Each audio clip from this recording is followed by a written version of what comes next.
வணக்கம் நட்புகளே. நான் இன்றைய தினம் மானிப்பாயில் உள்ள சாவல்கட்டு சாய்பாபா இல்லை என்னென்று சொல்ல சாய்பாபா கோவில் புனரமைப்பு வேலைகளை பார்வையிடுவதற்காக வந்திருக்கிறேன். உங்களுக்கு தெரியும், நேற்றைய தினம் லைஃபிலே போன போது கிருஷாந்தண்ட இந்த தம்பி எனக்கு ஒரு மாதத்துக்கு கூடன்னு சொல்லலாம். அம்மா ப்ளீஸ் இதுக்கு தான் ஒரே கேட்டபாடு. ஆனால் எனக்கு பெருசாக ஆர்வம் இல்லை. நான் சாய்பாபா பக்தர் ரெண்டும் இல்லை.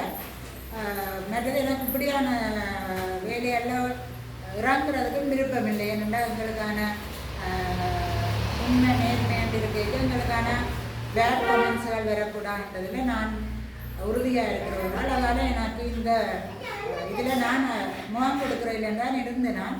ஆனால் நேற்றைய தினம் லைஃப்பில் வந்தபோது இந்த தம்பி ஒரே லைஃப்பில் வருவார். ஆனால் அவருக்கு அப்பவும் கவரேஜ் பிரச்சனையாக இருக்கும். அதால் நேரடியாக கதைக்க முடியாது.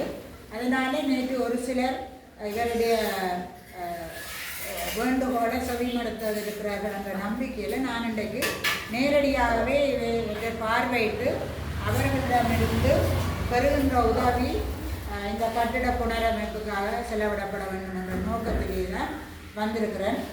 இவர் காப்போதா உயர்தரம் படித்து இந்த வருடம் பரீட்சைக்கு தயாரான ஒரு மாணவன் இப்படியான முனைப்பான செயற்பாட்டில் ஈடுபடுறதை நான் ஒரு ஆசிரியர் ஆலோசனை ரீதியில் அவருக்கு ஒரு ஊக்குவிப்பு செய்யணும் என்றுதான் இன்றைய தினம் இந்த நேரத்தை இவர்களுக்காக ஒதுக்கி இருக்கிறேன். வணக்கம் கிருஷான். வணக்கம் அம்மா. வணக்கம். நீங்கள் இப்போ உண்மையில் இந்த பருவத்திலேயே ஒரு ஆலயத்தை கட்டுறது அல்லது பரிணமிக்கிறது, இதை நாங்கள் தொடர்ந்து வழிபடுத்தல்ன்றது உண்மையாக ஒரு பாராட்டப்பட வேண்டிய படியம்.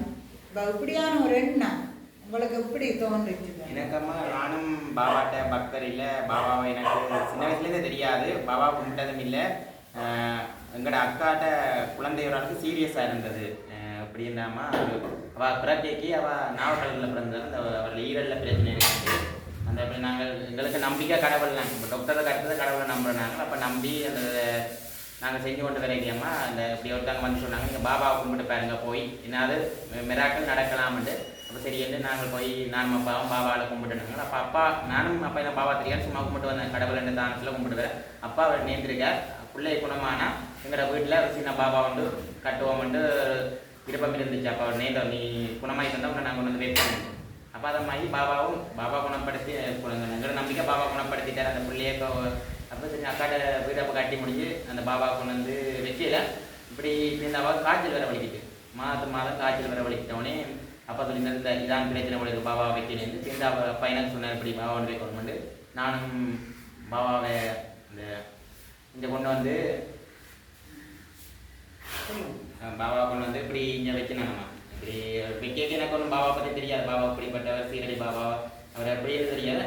நம்பிக்கையில் ஆரம்பித்தோம். சேர்ந்து அதில் அந்த பக்தர்களும் அந்த ஒவ்வொரு வியாழனும் பூசையை வலிக்கிறாங்க. பாபா வியாழக்கிழமை. அப்போ நான் ஒரு நாள் வியாழக்கிழமை பாலக்கு செஞ்சு கொண்டு அங்கே ஆக்களும் வேற வலிக்கிட்டு அந்த அவற்றை புதுமையும் கொஞ்சம் கொஞ்சம் கூட வலிக்கிட்டு ஆக்களுக்கு இதுகள் செய்கிறது அந்த அவங்களுக்கு வேணுனது நடக்க வலிக்குது. அந்த இதில் கணக்காக பேருக்கு எவ்வளோ மிராக்கள் இந்த குழந்தை இல்லாத குழந்தை எடுத்து வெளிநாட்டு போகிறார்கள் எவ்வளோ நடந்த பிரதமா கொரோனா வந்தவரை அந்த இதை மாற்றி இந்த இடத்துக்கு கொண்டு வந்து இந்த திருப்பணி வேலை தொடங்கினாங்க.